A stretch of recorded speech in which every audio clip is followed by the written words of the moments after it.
crime scene unit and the timeline of when and why the city pulled. Some new questions tonight around Tempe's crime scene unit and the timeline of when and why the city pulled technicians from processing major crime scenes. Now, these techs were once responsible for processing critical evidence prosecutors need to convict criminals. Here's ABC 15 investigator Nicole Grigg.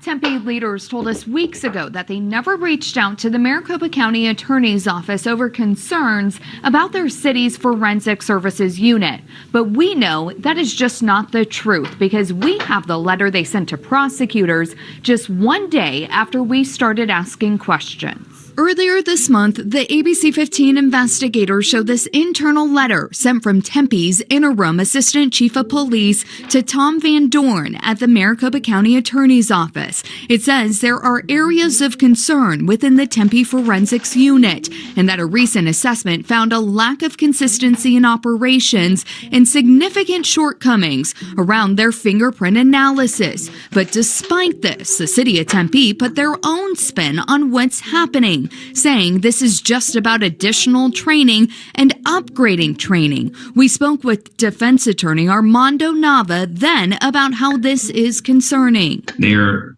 definitely downplaying this to the public.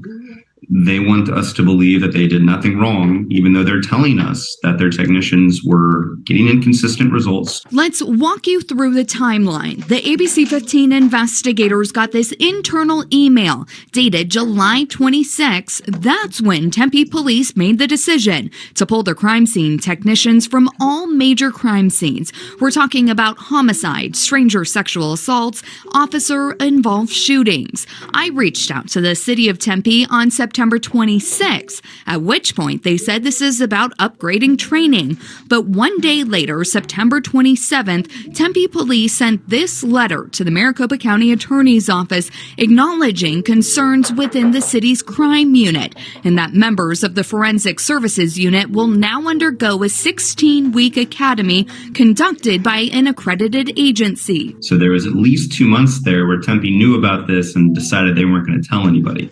But I'm concerned about everything they've been doing, not just since July, but since before that, since apparently that is when Tempe itself became concerned. Today, I asked Maricopa County Attorney Rachel Mitchell if she's concerned the technicians were pulled back in July, but her office wasn't notified until September. What would be a concern is if any cases that we are handling or will handle are impacted. And now that we know about it, we are in touch with Tempe PD to make sure that we become aware of any cases that are impacted by that.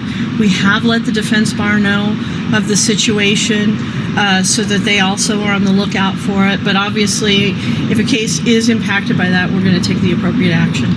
The city of Tempe is now doing their own review of cases. They say to date, their review has found that no investigation has been compromised. Our reporting is not stopping here as we have more questions. I'm investigator Nicole Grigg, ABC 15, Arizona. Nicole, thank you. So who is processing the major crime scenes in Tempe? The city has now requested crime technicians from the Mesa Police Department, and this will be the case for several months.